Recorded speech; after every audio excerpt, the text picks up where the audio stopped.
Hey, salut les amis. Aujourd'hui, nous allons parler de la pyramide de Maslow. Passe-moi des explosifs, une masse ou un marteau. J'en ai marre d'escalader la pyramide de Maslow. Je transpire à grosses gouttes chaque fois que le jour se lève. Je passe mes nuits à courir après mes rêves. Donc Maslow, c'est un psy qui nous a pondu cette théorie en 1943. L'idée, c'est qu'on satisfait un niveau de besoin pour pouvoir ensuite passer à un autre niveau de besoin. Ainsi de suite, jusqu'au cinquième niveau.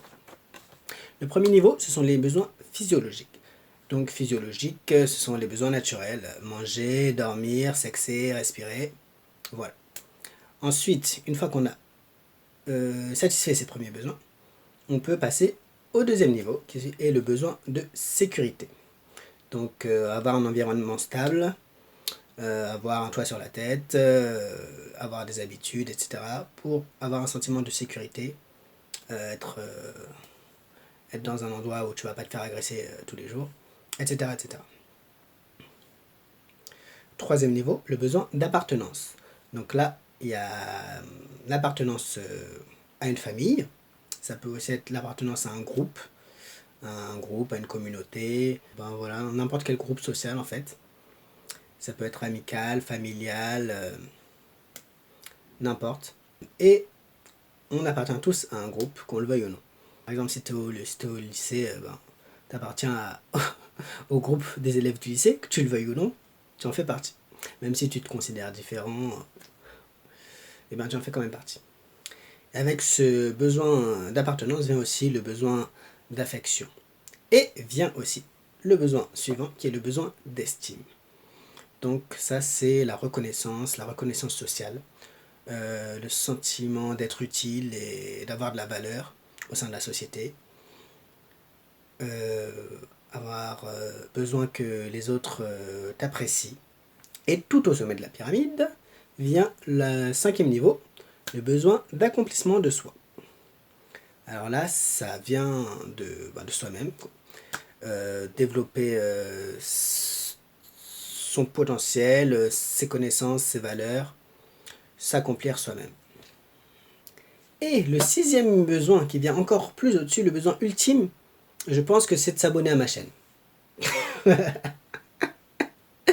je vais même plus loin, je pense que c'est aussi la base de la pyramide. Non. Ah non, la base de la pyramide, c'est le besoin de Wi-Fi et d'Internet. Ouais, c'est ça. Non, je déconne. Je déconne. Je déconne, il n'y a pas de sixième niveau à la base. Il n'y a pas de sixième niveau selon Maslow, donc celui qui a créé cette pyramide. Mais il y a des nouveaux théoriciens qui ont repris cette théorie et qui, eux, ont ajouté un sixième niveau. Donc, étant donné que c'est pas dans la théorie de Maslow à la base, chacun peut y aller un peu comme il veut et définir son propre sixième niveau. Un des sixièmes niveaux qui est le plus couramment admis, ou en tout cas mis en avant par les scientifiques, ou les nouveaux théoriciens, psychologues, etc., c'est le besoin d'éternité.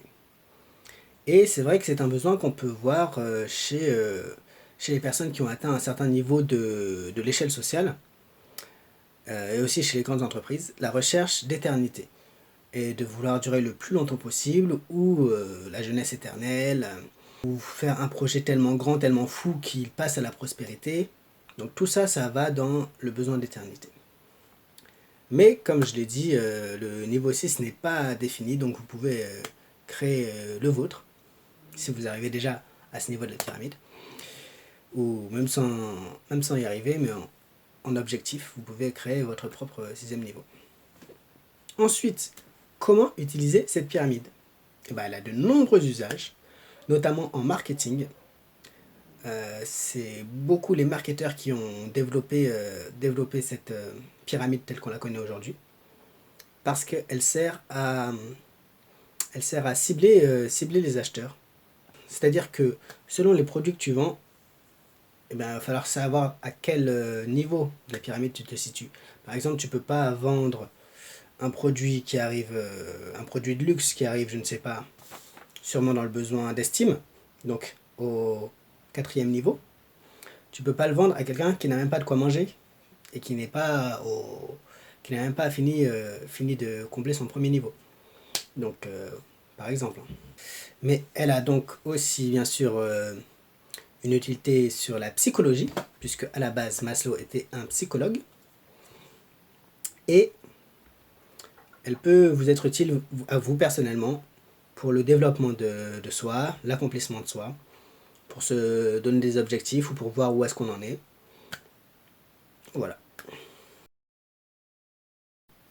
Ce que peu de monde sait, c'est qu'à la base, il n'y a pas d'ordre. C'est-à-dire que Maslow n'avait pas fait une pyramide au début. Il avait simplement fait une liste des besoins. Et c'est par la suite d'autres personnes qui ont repris sa théorie et qui ont classifié ces besoins. Lui, à la base, il les avait tous mis au même niveau, il les avait pas classés. Donc, à la base, il n'y a pas d'ordre, et tu peux les classer comme tu veux, comme tu le sens. Deuxième chose que peu de monde sait, c'est qu'il a fait cette pyramide en se basant sur la culture occidentale. Donc, si tu es d'une autre culture, ça va pas forcément coller à 100% avec ce que toi tu vois, ce que toi tu vis. Parce que c'est basé donc sur la culture occidentale, si tu es dans une autre culture, voilà, c'est peut-être un peu différent. Et troisième chose, tout peut tomber très vite. Donc imaginons que tu sois au 5e niveau, tu es au top. Et ensuite, crise des subprimes, crise financière, t'as plus de maison. Et ben tu retombes au premier niveau. Donc voilà, moi je dis ça, je dis rien, mais je le dis quand même. Je dis ça, je dis rien, mais je le dis quand même. Donc c'est à peu près tout pour la pyramide de Maslow. Là, il n'y a pas besoin de résumer puisque tout est résumé dans la pyramide en elle-même. Je vous quitte avec une citation de Sénèque si j'en trouve une, parce que ça fait un moment que je vous dis que je dois vous en parler, et je ne vous en ai toujours pas parlé. Donc ce sera dans une des prochaines vidéos.